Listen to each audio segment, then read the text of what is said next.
You heard it here first. Bitcoin is going to zero. Zero. When it comes out, zero. এইটা কি কোনো কথা? Next. Hello everyone, welcome back to my channel Cryptons video. আমাদের আজকের ভিডিওতে কথা বলবো বিটকয়েনের আজকের ইম্পর্ট্যান্ট আপডেট নিয়ে এবং মার্কেটের গুরুত্বপূর্ণ কিছু নিউজ নিয়ে। ভিডিও শুরু করার আগে যদি আপনি আমাদের চ্যানেলে ফার্স্ট টাইম এসে থাকেন, চ্যানেলটা সাবস্ক্রাইব করে দিবেন এবং আমাদের টেলিগ্রাম চ্যানেলে জয়েন হবেন, লিঙ্ক ভিডিও ডিসক্রিপশনে দেওয়া আছে। আজ থেকে 2 দিন আগে আমরা এই ভিডিওতে বলছিলাম বিটকয়েনের উইকলি চার্টে যদি এই ক্যান্ডেলটা আপনার এই সাপোর্ট 43,000-এর উপরে ক্লোজ হয় তাহলে আমরা মার্কেটে আরও পাম্প দেখবো অ্যারাউন্ড সেটা 40,500 পর্যন্ত। But bad luck, bitcoin around 43,000-এর নিচে ক্লোজ হয়েছে। দেন যদি নিচে ক্লোজ হয় আমরা বলছিলাম যে আমরা ইজিলি বিটকয়েনকে 40,000-এ দেখতে পারবো। সো নেক্সট বিটকয়েন 40,000 হিট করছে, দেন 40,000 থেকে বিটকয়েন অ্যারাউন্ড হিট করছে আপনার 39,600 অ্যান্ড ওইখান থেকে মার্কেট এখন আবার 40,000-এর উপরে যাওয়ার চেষ্টা করতেছে।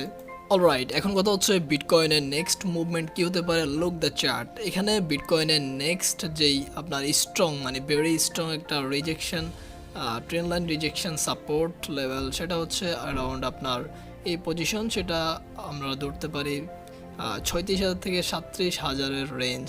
তো বিটকয়েনের এরপরে যে একটা চার্ট আপনার ট্রেন লাইন আছে সেটাও দেখেন বিটকয়েনকে সাপোর্ট দিতেছে। 3বার এখানে বিটকয়েনকে সাপোর্ট দিছে এই ট্রেন লাইনটা। অ্যান্ড এই যে এক্স্যাক্টলি যে আরেকটা ট্রেন লাইন, এটা আপনারা দেখতে পাইতেছেন, এটা হচ্ছে থার্ড ট্রেন লাইন। তো বিটকয়েন এখন যদি বিটকয়েন উপরে যাইতে হয় তাহলে অবশ্যই বিটকয়েনকে বর্তমানে যে ক্যান্ডেলটা তৈরি হইতেছে এই ক্যান্ডেলটাকে এই যে আপনার ট্রেন লাইন রেজিস্ট্যান্ট অ্যান্ড আপনার এখানে হরিজন্টাল লাইন রেজিস্ট্যান্ট, সেটা হচ্ছে অ্যারাউন্ড 40,500 ধরেন। 40,500-র উপরে যদি বিটকয়েনটা যাইতে পারে আপনার এই ক্যান্ডেলটা, তাইলে কিন্তু আমরা নেক্সট বিটকয়েনকে ইজিলি আমরা দেখতে পারি অ্যারাউন্ড 42,000-এর কাছাকাছি। অ্যান্ড 42,000 ব্রেকআউট করলে আমরা দেখতে পারবো বিটকয়েনকে অ্যারাউন্ড 43,000 থেকে $40,000 পর্যন্ত। লক্ষ্য করেন এখানে দেখবেন একটা সিমেট্রিক্যাল ট্রায়াঙ্গেল তৈরি হয়েছে। অ্যান্ড সিমেট্রিক্যাল ট্রায়াঙ্গেলটা প্রায় অনেক দিন ধরে কিন্তু এটার ভিতরে আছে মার্কেট।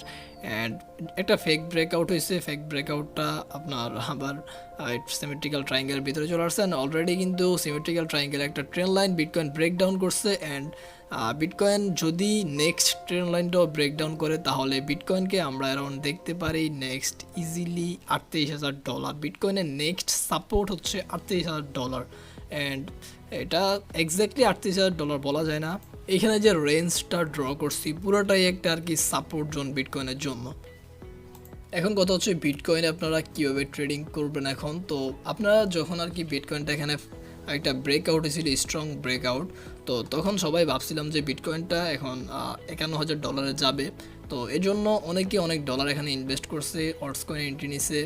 তো বিটকয়েনটা এখন কিন্তু সবাইকে বোকা বানায়া নেক্সট আপনার স্ট্রং সাপোর্ট লাইনগুলো ব্রেকডাউন করে নিচে আসে।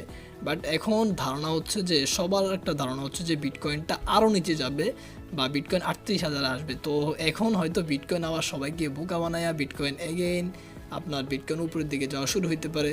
কেননা এটা আপনাকে মাথায় রাখতে হবে যে অনলাইন ট্রেডিংয়ে সবচাইতে বেশি ম্যানিপুলেশন হয় ক্রিপ্টো মার্কেটে।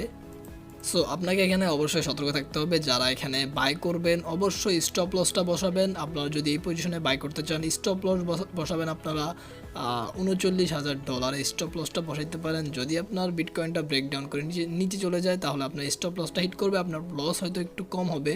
আর এখানে কেউ শর্ট করেন না, কজ এখানে শর্ট করাটা খুবই রিস্কি। আমি তো বললাম এই ক্রিপ্টো মার্কেটে ম্যানিপুলেশন অনেক বেশি, হয়তো এখন মার্কেটটা সবাইকে বোকায় বানায় উপরেও যাইতে পারে। এখন মার্কেটে কিছু ইন্টারেস্টিং নিউজ দেখবো। মেক্সিকোর মানে 3 নম্বর যে ধনী ব্যক্তি উনি সবাইকে ওয়ার্নিং দিয়ে বলতেছেন যে ডলারের ইনফ্লেশন রেট কিন্তু প্রতিনিয়ত বাড়তেছে। তো আপনারা বিটকয়েন বাই করেন, সেভ ইউর স্কিন মানে আপনার চামড়া বাঁচান, মানে এটা অস্তিত্ব বাঁচান, এরকম কিছু বুঝিতেছে আর কি। তো সবাইকে বিটকয়েন বাই করার জন্য তাই সে ইঙ্গিত দিতেছে। এখানে আরেকটা নিউজ ইউএসের ইনফ্লেশন রেট নিয়ে। ইউএসের ইনফ্লেশন রেট কিন্তু প্রতিনিয়ত বাড়তেছে। গত মার্চে ইউএসের ইনফ্লেশন রেট ছিল প্রায় 8.5%, যেটা ইউএসের মতো একটা কান্ট্রিতে এটা অনেক বিশাল একটা জিনিস, যার কারণে আপনার শেয়ার মার্কেটগুলোতে অনেক দর পতন হইতেছে। অনেকে হয়তো বোঝে না যে ইনফ্লেশন রেট কি। ইনফ্লেশন রেটটা হচ্ছে মুদ্রার মান কমে যাওয়া। মুদ্রার মান যদি কমে যায় তাহলে মানুষ এটা থেকে মুক্তি পেতে কিন্তু আপনার বিটকয়েনে ইনভেস্ট করবে বা ডিজিটাল কারেন্সিগুলোতে ইনভেস্ট করবে, যেটা ক্রিপ্টোকারেন্সির জন্য অনেকটাই ভালো আমার মতে। শিবাইনো ফাইনালি লিস্ট রবিনহুড, যেটা সবাই দেখছেন। তো শিবাইনো রবিনহুডে লিস্ট হওয়ার কারণে অলমোস্ট এখানে 20% পাম্প করছে। এটা আরও পাম্প করতো যদি না মার্কেট যদি ভালো পজিশনে থাকতো বা বিটকয়েন যদি ভালো পজিশনে থাকতো, তাহলে শিবাইনোটা আরও পাম্প করতো। তো এখন শিবাইনো হয়তো এটা হাইপটা চলে গেলে আবার একটু ডাম্প করতে পারে। তো এটাতে এখন ইনভেস্ট করাটা খুব একটা বেটার হবে না। যদি লং টার্মের কথা চিন্তা করেন তাহলে ইনভেস্ট করতে পারেন। Elon Musk suggest making Dogecoin A payment option for Twitter bull service. তো এখানে টুইটারের আপনার পেমেন্ট গেটওয়ে হিসাবে ডজকয়েনকে নেওয়ার জন্য আর কি একটা করলো ইলন মাস্ক, টুইটারকে আবেদন করলো। তো বর্তমানে ইলন মাস্ক টুইটারের প্রায় 9%-এর উপরে, প্রায় 9% প্লাস শেয়ারের মালিক, শেয়ার হোল্ডার। তো ইলন মাস্কের এই কথা হয়তো টুইটার একটু ভেবে দেখতে পারে। যদি ডজকয়েনের পেমেন্ট অ্যাকসেপ্ট করে টুইটার, তাইলে কিন্তু আমরা ডজকয়েনে বিশাল একটা পাম্প দেখতে পারি, 20-30% পাম্প দেখতেই পারি। সো কিছু ডজকয়েন বাই করে রাখা যায়। So this is our today's video. If you like this video, please subscribe